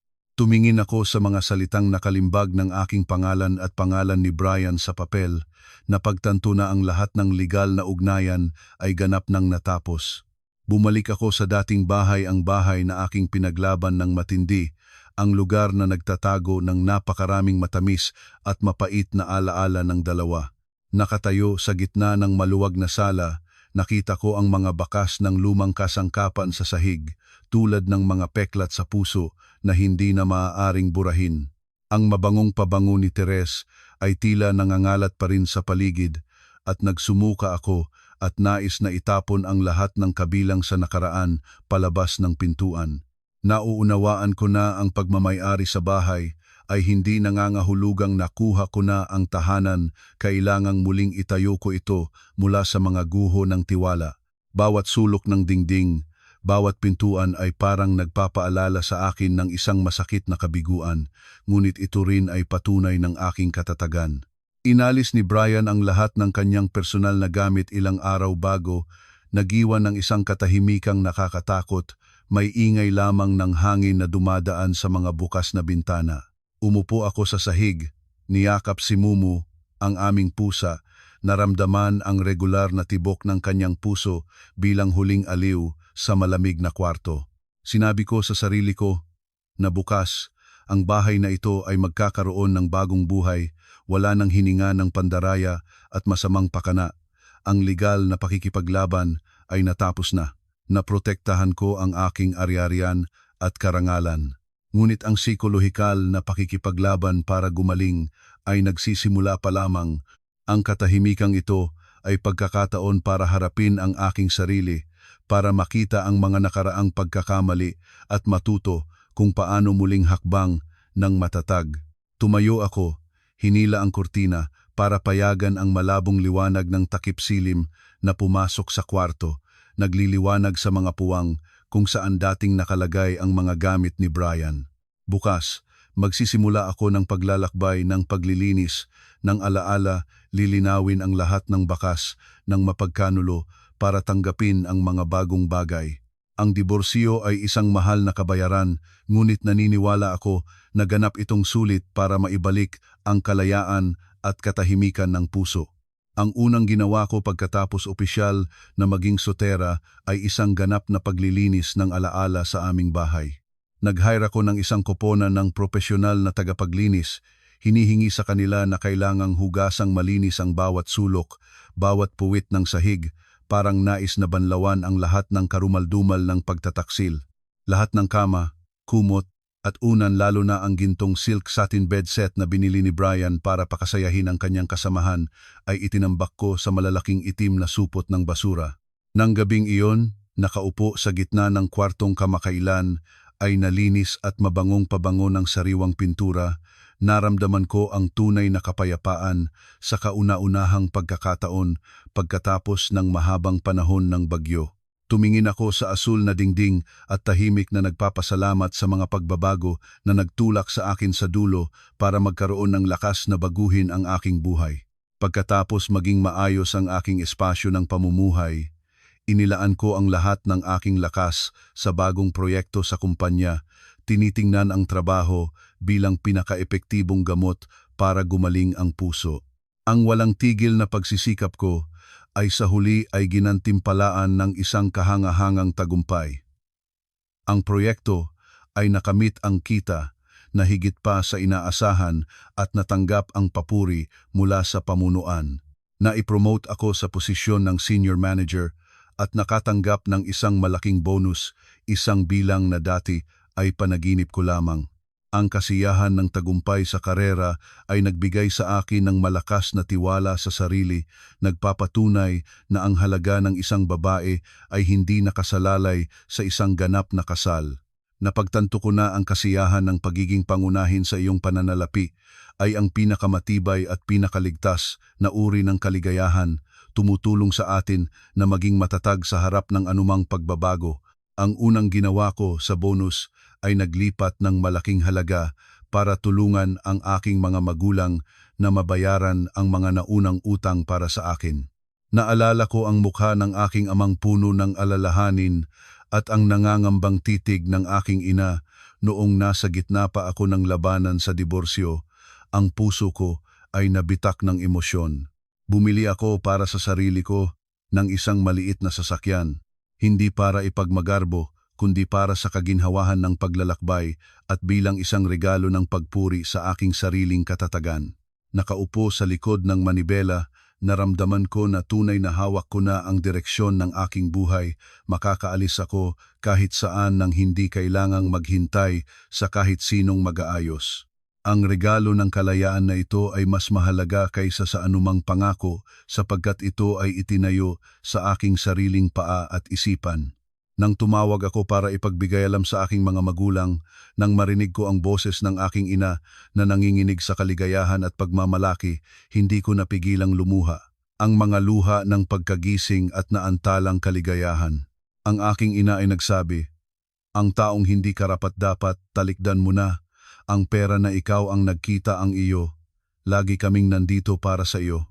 Ang simpleng salita ng ina ay gamot sa lahat ng natitirang sugat ng puso. Nakatulong ito sa akin na maunawaan na ang aking halaga ay itinayo sa kabutihan at pagsisikap, hindi sa kahulugan ng kasal. Nagpapasalamat ako sa mga pagbabago na nakatulong sa akin na matuklasan ang nakatagong kakayahan ng aking sarili, ang bagay na matagal nang natatakpan sa anino ng isang lalaking hindi karapat-dapat. Ang pagiging matiwasay sa pananalapi ang susi para mabuksan ang pinto ng kalayaan at pagpapahalaga sa sarili. Nagsimula na akong bumuo ng pangmatagalang plano sa pananalapi, hindi na nangangailangan ng pag-aalala tungkol sa pagmamanipula ng kahit sinong tao o paglihim na pag-alis ng pera sa aking likod. Bawat perang nakuha ko ay may kasamang pawis at luha, ngunit nagbibigay rin ng ganap na kapayapaan para sa kinabukasan. Napagtanto ko na kapag ang isang babae ay matiwasay sa pananalapi, mayroon siyang karapatang pumili ng sariling buhay at hindi na kailanman kailangang yumukod sa harap ng mga di makatarungang bagay. Ang tagumpay na ito ay simula pa lamang. Magpapatuloy akong sumulong para patunayan na ang pagtataksil ay isang mababang tala lamang na hindi makapipigil sa maringal na simponyo ng aking buhay. Isang hapon na, habang nag-aayos ng ilang halaman sa balkonahe, nagtugtog ang aking telepono, isang tawag mula sa hindi kilalang numero. Sa kabilang dulo ay ang makapal at pagod na boses ni Brian. Ipinaalam niya na ang aking dating biyenang babele, si Aling Remedios, ay kararating lang sa ospital dahil sa biglang pagsilang ng sakit. Hindi humingi si Brian ng anuman ng tiyak, ngunit ang kanyang mabilis na paghinga at nag-aalangan na tono ay nagpapakita na siya ay nasa desperadong sitwasyon at naghahanap ng tulong mula sa akin. Sa balita na si Aling Remedios ay malubhang may sakit, ang aking puso ay humigpit ng isang sandali, sapagkat kahit paano ay naging isang mahal sa buhay siya, ang ina ng lalaking noon ay lubos kong minahal. Gayunpaman, ang mga alaala ng kanyang pagtatakip at malupit na salita nang umalis ako ay muling bumaha tulad ng isang paalala tungkol sa mga bitak na hindi na maibabalik. Tahimik akong naupo ng ilang sandali pagkatapos ng tawag, kinakaharap ang pagkakahati sa pagitan ng lumang pagmamahal at malupit na kasalukuyang katotohanan na lumipas na. Naalala ko ang mga unang araw bilang manugang na babae, mahal din ako ni Aling Remedios sa sarili niyang paraan. Ngunit pagkatapos ay siya ang pumiling tumayo sa panig ng kataksilan ng kanyang anak para yumurak sa aking sakit. Ang aralin sa pagpapalaya na aking maingat na natutunan sa paglipas ng panahon ay ngayon ay diretso na hinahamon. Nauunawaan ko na ang pagpunta sa ospital sa sandaling ito ay magpapalala lamang ng lahat at muling magbubukas ng mga sugat na aking maingat na tinangkilig. Pinili ko ang habag sa loob ng kalinawan. Hindi hahayaang ang bulag na awa ay akay nito pabalik sa lawa ng nakakalason na relasyong tapos na. Hindi ko personal na binisita si Aling Remedios sa ospital, ni hindi rin nagbigay ng pera ng diretso kay Brian, sapagkat alam ko ang kanyang ugali at maaaring gamitin iyon sa hindi tapat na layunin. Sa halip, nagpadala ako ng isang piling bulaklak, kasama ang isang maliit na para bilang simbolo ng lumang mabuting kalooban sa pamamagitan ng isang karaniwang kaibigan, at pagkatapos ay permanenteng ni-block ang numero ni Brian. Ang gawaing ito ay hindi dahil sa pagiging malupit, kundi para maprotektahan ang aking sariling kapayapaan pagkatapos ng maraming bagyo. Hindi na ako nagagalit kay Aling Remedios, Hindi na rin ako nagnanasa ng paghihiganti kay Brian, ngunit wala na rin akong obligasyon sa kanila sa alinmang bagay ng damdamin o tungkulin. Ang ganap na pagpapalaya na ito ay nagdala ng isang kakaibang kagaan, tumutulong sa akin na makatakas sa mga huling pananagutang nakatali sa nakaraan. Ang batas ng sanhi at bunga ay tapat, ang bawat isa ay kailangang harapin ang kanilang sariling mga bunga ng kanilang mga gawa at wala akong obligasyong tiisin ang bigat ng kanilang mga kasalanan para sa kanila. Tumingin ako sa lungsod na nagsisimula ng magilaw, naramdaman ang kapayapaan ng puso nang natapos na ang huling gawa ng kabutihan ayon sa aking konsyensya. Natuto na akong mahalin ang aking sarili ng sapat upang hindi napayagan ang sinumang nagpasakit sakin na magkaroon ng karagdagang pagkakataon na dayain ang aking kasalukuyang kapayapaan. Sa isang pagkakataong kumakain kasama ang mga katrabaho sa isang maliit na restaurant malapit sa opisina, inasadya akong nakatagpo si Brian pagkatapos ng mahabang panahon ng kawalan ng komunikasyon. Nakaupo siya sa isang upuang nakatago sa sulok ng restaurant, mukhang mas matanda at mas awa-awa kaysa sa aking inaakala tungkol sa dating mapagmalakin na asawa. Ang suot niyang opisyal na damit ay luma na at kupas. Ang kanyang mukha ay payat na may mga linya ng pagod sa paligid ng kanyang malalim na panlulumong mga mata. Nang sinasadyang nagsalubong ang aming mga mata, agad na nagulat si Brian. Ang kanyang mga kutsara sa kamay ay nanginginig na halos mahulog sa manggagamit na mesa. Tiningnan niya ako, ngayon ay maningning at kumpiyansa sa eleganteng damit nang may titig na puno ng hindi matakpan na pagsisisi at kahihiyan. Hindi ako naramdaman ng kasiyahan sa kanyang kahinahinaing kalagayan, ngunit wala rin akong naramdamang alon ng sakit sa aking dibdib. Lahat ng malakas na damdamin noon mula sa pagmamahal hanggang sa pagkamuhi, tila nahasa ng panahon at ng aking katatagan, nagiwan lamang ng isang puting kawalan. Lumipas kami sa isa't isa tulad ng dalawang ganap na estranyo, walang bati, walang pagkilala, sapagkat sa katotohanan ay wala na kaming anumang sasabihin sa isa't isa. Ang katahimikang ito ay ang pinakamalinaw na patunay na si Brian ay ganap nang naaalis sa aking mundo. Walang kahit anumang bakas na natitira. Habang lumalagpas ako sa kanya, naramdaman ko ang aking puso na parang naging magaan, tulad ng pagdaan sa isang lumang guho na matagal ko nang nakalimutan ang daan patungo doon. Si Brian ay nanatiling nakatitig sa aking papalayong likod. Ang tingin na iyon ay nagdadala ng huli-hulihang pagkagising sa mga bagay na sarili niyang itinayo at pinasira. Ngayon, nang wala ng tapat na asawa sa kanyang tabi para alalayan ang lahat, naramdaman na niya ang presyong kailangang bayaran ng kataksilan at ng kalungkutan ng isang sinungaling. Umakyat ako sa aking sasakyan. Iniradyador ng hindi isang beses man tumingin sa salamin ng likod, sapagkat ang nakaraang iyon ay tunay nang natapos sa likod ng pintuan ng restaurant na iyon. Ang aksidenteng pagtatagpo na ito ay nagpapatibay lamang ng aking paniniwala na ang tamang landas para maibalik ang aking pagpapahalaga sa sarili ay ang pinili ko. Ang batas ng sanhi at bunga ay hindi nangangailangan ng kahit sinong lumabas para ipatupad ito. Ito ay sarili itong gumagana at nagdadala ng bawat isa sa tamang lugar na kung saan sila ay karapat-dapat base sa kanilang mga gawa. Ang pagkakaiba sa pagitan ng aking kasalukuyang pag-unlad at pagkabagsak ni Brian ay isang hubad na aralin tungkol sa pagingat ng mga bagay na mahal sa buhay bago pa mahuli ang layang panahon.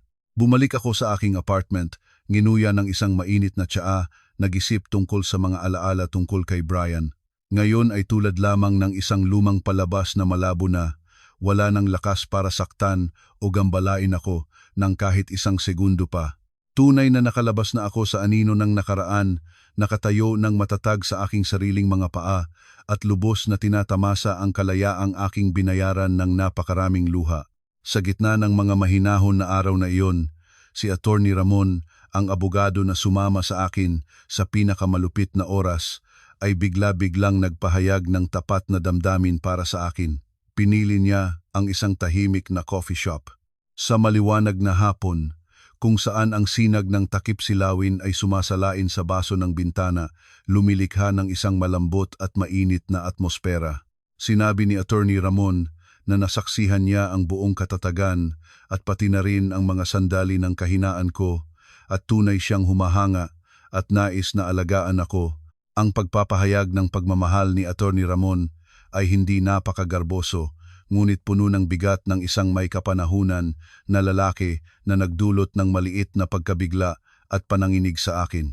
Alam ko na si Attorney Ramon ay isang mabuting tao, isang mapagkakatiwalaang lalaki na tumulong sa akin na maibalik ang katarungan mula sa guho ng lumang kasal.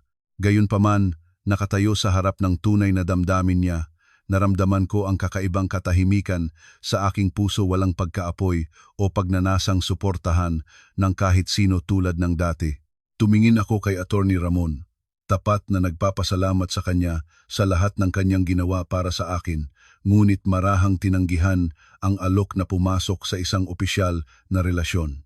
Sa sandaling iyon, ipinaliwanag ko kay Attorney Ramon na hindi pa ako tunay na handa para muling ibigay ang aking puso sa kahit sino, sapagkat abala pa akong matuto kung paano mahalin ang sarili ko at masaya sa kalayaan. Ang mahalagang panahon ng pagiging sotera ay nagpapaayon sa akin na ang kaligayahan ay hindi kailangang galing sa isang lalaki, kundi maaaring manggaling sa kapayapaan ng puso. Gusto kong gumugol ng mas maraming oras sa pag-aalaga kay Mumu, pag-aalaga sa aking mga magulang, at buong pusong paglilingkod sa trabahong aking minamahal. Nakikinig si Attorney Ramon sa akin nang may titig na puno ng pag-unawa. Hindi siya nang hikayat o nagpakitang nabigo, kundi marahang tumango at ginagalang ang aking desisyon. Sinabi niya na lagi siyang magiging isang kaibigan at kapatid na handang tumulong sa akin sa anumang oras na kailangan ko siya. At iyon ang nagpapasalamat sa akin ng lubos. Ang pagtanggi kay Attorney Ramon ay nakatulong sa akin na mapagtanto na lubos na akong lumago, hindi na nagmamadaling kumapit sa bagong balikat para lamang matugunan ang kalungkutan pagkatapos ng diborsyo. Nalampasan ko na ang psikolohikal na bitag ng pangangailangan ng tagaprotekta na kadalasang ipinapataw ng lipunan sa mga babae para magtatayo ng sariling kapayapaan. Ang pagiging sarili kong amo ay nagbibigay sa akin ng isang ganap na kakaibang posisyon kung saan mayroon akong karapatang pumili ng kalungkutan ngunit kapanatagan sa halip na mga tanikala ngunit puno ng kaba. Lumabas ako sa coffee shop ng may magaan na puso, walang kahit anumang pagsisisi o pag-aalala, sapagkat alam ko na ako ay tapat sa aking sariling damdamin. Ang kasalukuyang buhay ko ay napakasagana sa mga tunay na kaibigan, pag-unlad sa trabaho at isang maliit na tahanan puno ng kapayapaan na matagal ko nang pinapangarap. Nauunawaan ko na ang pagmamahal ay isang kahangahangang bagay, ngunit sa sandaling ito, ang kalayaan ang pinakamaringal na alahas na nais kong suotin.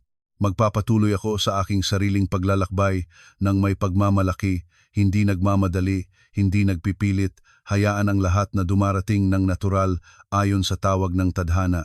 Nang gabing iyon, nakahiga ako at nagbabasa ng libro sa tabi ni Mumu, naramdaman ang hininga ng sariling kapayapaan na kumakalat sa buong kwarto at alam ko na nabubuhay ako sa pinakamakahulugang panahon ng aking buhay. Pagkatapos ng napakaraming araw ng pakikipagtunggali sa iba-ibang kaguluhan sa lungsod, nagpasya akong magsagawa ng isang paglalakbay sa probinsya para bisitahin ang aking mga magulang.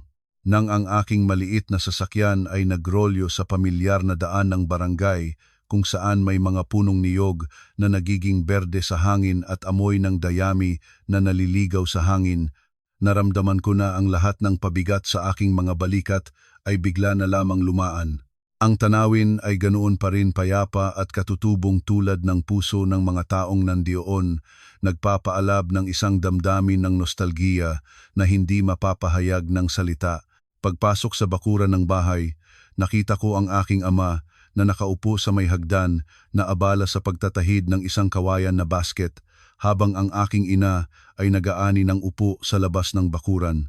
Ang eksena ay maganda at tahimik na anupat nagpapaiiyak ang aking mga mata.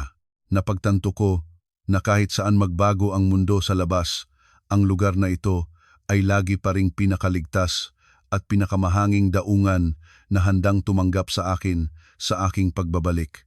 Inangat ng aking ama ang kanyang tingin at tiningnan ako. Ang kanyang mga matang matagal nang naging malabo ay bigla na lamang nagliwanag sa walang katulad na kagalakan. Marahang ibinaba ang basket at tinawag ang aking ina. Mahal, nandito na si Christina. Nagmadaling pumasok ang aking ina. May kapirasong dumi ng halaman sa kanyang mga kamay. Niyakap niya ako ng mahigpit na parabang gustong punuin ang lahat ng panahon na kailangan ko siyang taglay nang mag-isa akong nakikipaglaban sa bagyo. Sa simpleng hapunan ng kangkong nilaga, bagoong, at isang mangkok ng malangking sopas na masustansya, ang atmosfera ng pamilyang nagtitipon-tipon ay nagpapalakas ng aking buhay muli. Ang aking ama ay naginumin ng mainit na kape. Dahan-dahang nagsabi, ang aming bahay ay mahirap, ngunit ang pinto ay lagi pa ring bukas para sa iyo. Basta't masaya ka at maayos ang loob mo, okay na kami. Ang simpleng salita ng ama ay nagdadala ng walang hanggang pagpapatawad, tumutulong sa akin na maunawaan na ang halaga ng kabutihan ay lagi ring nasa pinakasimpleng mga bagay. Nakaupo ako sa tabi ng aking ina sa malinaw na gabi ng bukid, nakikinig sa kanya na nagkukwento ng mga walang simula at walang katapusang kwento tungkol sa mga kapitbahay, tungkol sa mga nakaraang pananim. Hindi na ako naramdaman ng pressure na maging matagumpay o magkaroon ng perpektong pamilya para mapanatili ang mukha sa mga tao tulad ng dati. Ang kaibahan sa pagitan ng kabaitan at dalisay na puso ng aking mga magulang at ng kataksilan at malupit na kalikasan ni Brian ay lalo akong nagpapasalamat sa bawat sandaling ito.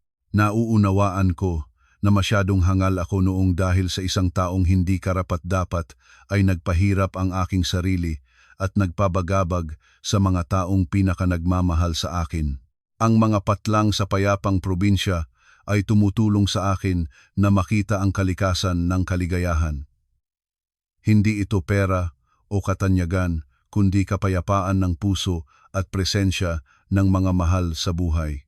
Ang gabi sa probinsya ay lubhang tahimik, may tunog lamang ng mga kuliglig at hangin na sumasalain sa mga dahon, nagdadala ng amoy ng lupa at buhay na walang katapusan. Nahiga ako sa lumang kwarto, naramdaman ang init ng bulak na kumot na maingat na pinaarawan ng aking ina mula pa sa umaga.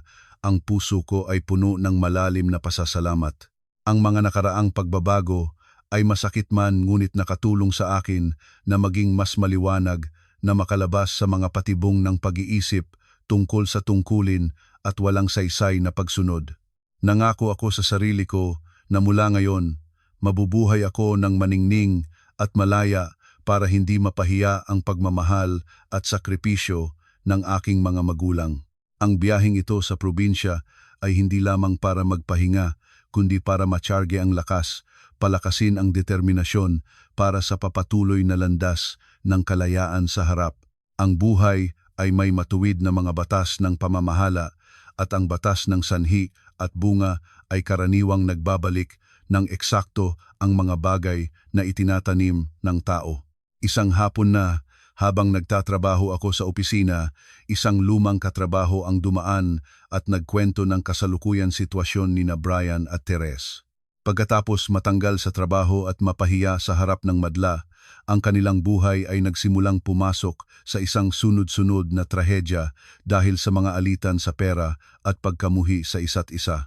Si Therese, pagkamatiyak niyang wala ng kakayahan si Brian na pondohan ang mga mahal na libangan, ay mabilis na naghanap ng ibang paraan at umalis at kasama pa ang mga mapangsalitang itinambak sa dating kasintahan katulad ng ginawa nila sa akin noon. Si Brian ngayon ay wala nang mayroon, natanggal sa trabaho, nawalan ng bahay, nawalan ng asawang buong pusong nagmamahal sa kanya at pati na rin ang batang kasamahan ay tumalikod sa kanya sa pinakamahirap na oras. Kailangan na niyang mamuhay sa isang maliit at maruming kwarto sa gilid ng lungsod, araw-araw na naghahanap ng mga ordinaryong trabaho para mabuhay. Sa pagdinig ng mga bagay na ito, ang aking puso ay wala kahit anumang kasiyahan o kagalakan, kundi isang buntong hininga ng gaan sapagkat maaga akong nakaalis sa taong iyon. Ang pagbagsak ni Brian ay ang pinakamalinaw na patunay na ang kaligayahang itinayo sa pandaraya at sakit ng iba ay mabilis na mawawala tulad ng bula.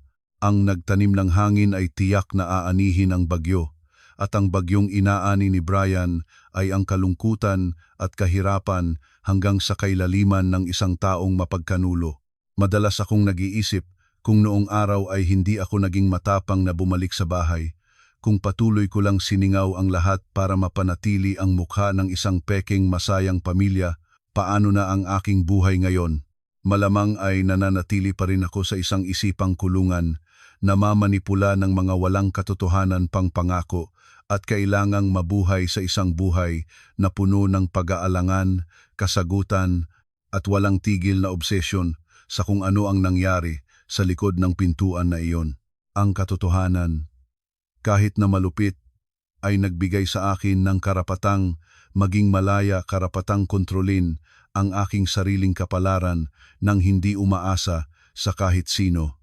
Napagtanto ko na ang mga masamang tao at sakim tulad ni na Brian at Teres ay sa huli ay sila-sila na ang magwawasak sa isa't isa dahil sa kanilang makasariling kalikasan. Ang buhay ay hindi nangangailangan ng kahit sino pang manghihiganti, sapagkat ang mismong masamang gawa ng tao ay lilikha ng bitag na gagapos sa kanila sa pagsisisi at kabiguan. Tumingin ako sa labas ng bintana ng opisina, nakita ang abalang daloy ng mga tao. Ang puso ko ay nagpapasalamat sa mga pagbabago na nakatulong sa akin na maging mas marunong at matiyaga. Ang mga patlang sa pagitan ng maingay na buhay ay tumutulong sa akin na makita ang hubad na batas ng sanhi at bunga ng buhay, kung saan ang katapatan ay palaging may halaga na mas matagal kaysa sa anumang pakana. Sina Brian at Teres ngayon ay mga maputlang pangalan na lamang sa aking gunita, mga antagonistang tauhan na pumili ng isang masamang katapusan para sa kanilang mga sarili. Bumalik ako sa aking trabaho, sa mga maliwanag na plano para sa kinabukasan. Ang puso ay magaan tulad ng isang ibong kamakailan lang ay nakalaya mula sa hawla tungo sa malakas na hangin. Bukas, lagi akong susulong iiwan ang mga malungkot na kwento at mga taong hindi karapat-dapat para lubos na matamasa ang kalayaang aking nakamit. Nakaupo ako sa aking bagong maliit na apartment malapit sa opisina, isang espasyo na maliit man ngunit mahangin at laging puno ng maliwanag na sikat ng araw. Bawat umaga, si Mumu ay nakahiga at nagiinit sa araw sa paanan ng bintana. Ang kanyang mga mata ay marahang pinikit na nasasabik sa kapayapaan. Tila nararamdaman rin niya ang kasiyahan nang hindi na kailangang masaksihan ang mga alitan o mapanglaw na kapaligiran. Binuksan ko ang aking mga lumang diaryo, binasa muli ang mga liham na basang-basa sa luha noong mga unang araw ng pagkakahuli kay Brian sa pangaapid, at ngumiti sa mga nakaraang pagkakamali. Hindi na ako nagagalit sa business trip na na-cancel noon, sapagkat kung hindi nangyari ang pangyayaring iyon, malamang ay nananatili pa rin ako sa isang lawa ng pandaraya nang hindi ko alam. Ang flight na hindi ko nasakay ay naging pinakamahalaga at nagligtas sa akin. Inilayo ako mula sa isang bulok na kasal para matuklasan ko muli ang aking sarili. Nagsimula akong matuto kung paano tamasahin ang pinakamaliit na bagay, mula sa pagluluto para sa sarili ko ng isang masustansyang pagkain hanggang sa pag-aalaga ng mga maliliit na halaman sa balkonahe. Hindi na kailangan akong tumingin sa mukha ng kahit sinong iba para mabuhay. Hindi na kailangang mag-alala na may magbubunat ng plug ng kamera sa likod ng aking likod. Naramdaman ko na tunay na akong Panginoon ng aking sariling buhay. Ang katotohanan tungkol sa kaligayahan ay natuklasan ko na napakasimple. Ito ay nasa kalayaan ng pagpili, sa pagiging tapat sa iyong sariling damdamin at sa hindi na kailangang magsuot ng kahit anong maskara. Napagtanto ko na ang pinakamasakit na mga pagbabago ay minsan ang pinakamahalagang regalo. Tinutulungan kang makita ang kalikasan ng pagkatao at makalabas mula sa mga dinakikitang bitag. Bawat araw na lumilipas para sa akin sa ngayon ay may espesyal na kahulugan, isang malalim na pagpapahalaga sa katahimikan at kapayapaang lubos kong binayaran ng napakataas na presyo. Nagbibigay ako ng mas maraming oras para makiugnayan sa mga tunay na kaibigan, sumali sa mga kapakipakinabang na gawaing panlipunan para maramdaman na ang aking buhay ay patuloy na may kabuluhan. Ang tagumpay sa trabaho ay hindi na lamang ang tanging layunin, kundi naging paraan para makamit ang kalayaan at makatulong sa mga nakapaligid sa akin. Natuto na akong mahalin ang aking sarili ng sapat para hindi napapayagan ng sinuman na muli akong saktan. Ang mga patlang sa pagitan ng maingay na lungsod ay nagpapalago ng aking emosyonal na katalinuhan, isang matatag na pag-unawa sa pagpapalaya ng mga sama ng loob para maabot ang kapayapaan. Ang bagong buhay ko ay simple man ngunit naglalaman ng isang malalim na sariling kapayapaan, isang uri ng kaligayahan na matibay at ligtas, itinayo sa pundasyon ng pagpapahalaga sa sarili at kabutihan. Isang hapon, nang nakita ko ang isang batang mag-asawa na nagkakamay habang naglalakad sa kalsada, hindi na ako naramdaman ng panghihinayang o inggit kundi tahimik na nagbibigay ng pagbati at umaasang manatili silang mahal sa isa't isa. Ang aking puso, pagkatapos ng napakaraming sugat, ay nagaling na ngayon wala ng mga malalim na peklat na sumasakit kundi mga mahahalagang aral na ininingatan bilang kayamanan. Hindi na ako nagagalit kina Brian o Therese sapagkat nauunawaan ko na sila rin ay mga piyesa lamang sa laro ng kanilang sariling kasakiman at pagkamakasarili. Ang pagpapalaya ng sama ng loob ay hindi para patawarin sila kundi para palayain ang aking sarili mula sa mga tanikala ng nakaraan. Natuto akong ngumiti sa lahat ng nakaraan, isipin ang mga ito bilang mga mababang tala na kailangan para ang simponyo ng aking buhay ay maging mas malalim at may kaluluwa. Ang kalayaang ito ngayon ay nagbibigay ng isang matamis na pagalingaw-ngaw ng kasarinlan, isang uri ng kaligayahan na hindi na kailangan pang patunayan sa kahit sino. Naramdaman ko ito sa bawat hininga ko. Bukas, maaring magsimula ako ng isang bagong paglalakbay sa ibang lungsod o mananatili pa rin dito para ituloy ang mga pangarap na hindi pa natapos. Ang kinabukasan sa harap ko ay isang kawili-wiling misteryo, ngunit hindi na ako natatakot o nag-aalala sapagkat alam ko na may sapat na natapang para harapin ang anumang bagyo. Ang buhay ay talagang may mga batas ng songpalitan nito at sa pagkakataong ito ay pabor sa akin ang lahat. Maraming salamat sa inyong oras at pagmamahal sa aming kwento, mga kababayan. Nawai palagi kayong nasa kapayapaan at kaligayahan. Hanggang sa muli nating pagkikita.